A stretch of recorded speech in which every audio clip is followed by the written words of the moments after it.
What types of marketing should I focus on? What should I create first?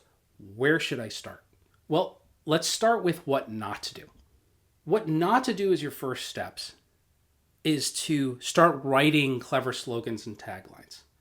What not to do is to create a website, especially if you're spending money on having somebody build it for you with generic messaging, right? You don't know yet what you're really going to say, but you have this really pretty website. Where you don't start with is social media, right? And trying to think about how do I become an influencer and how would I start posting every day and creating all this great content.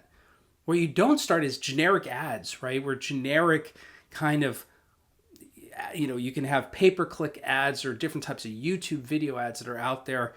You're not starting with any of these things yet because you don't know yet what should even be in those ads. You don't even know yet what your social media post should be about. You don't even know yet what should be the focus, the messaging for your website. You don't know yet what type of tagline would even be effective.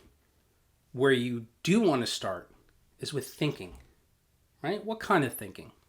Well, you want to build your hypothesis, right? You want to ask yourself specific types of questions about the area of focus that you're going to concentrate on, the competitive strengths you want to focus on, who your ideal client type will be, what types of problems you're going to focus on solving, why those problems matter to that particular type of client.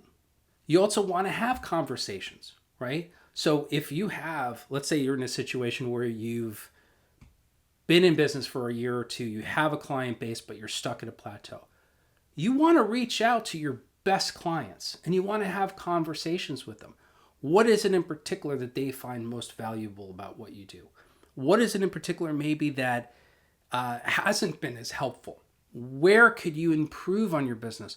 What part of your messaging to them is confusing? What do they like about your website and your social media posts and everything?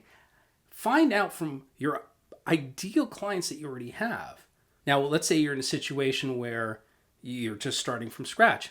You could still have those conversations. Tap into your network, talk to people that you trust, tell them what you are planning on creating, and ask for their input on things like where they see your strengths are, right? Or the problems that, let's say they're in a particular type of industry or their role is that's potentially somebody who you'd like to be able to help. Those, they represent your ideal client type.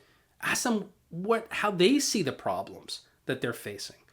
Get a lot of input from people outside of your own little internal bubble so you can start seeing some different perspectives. You don't have to take their advice. You don't have to take their point of view, but it's more data for you to kind of flesh out your own hypothesis about what your business is really going to be about.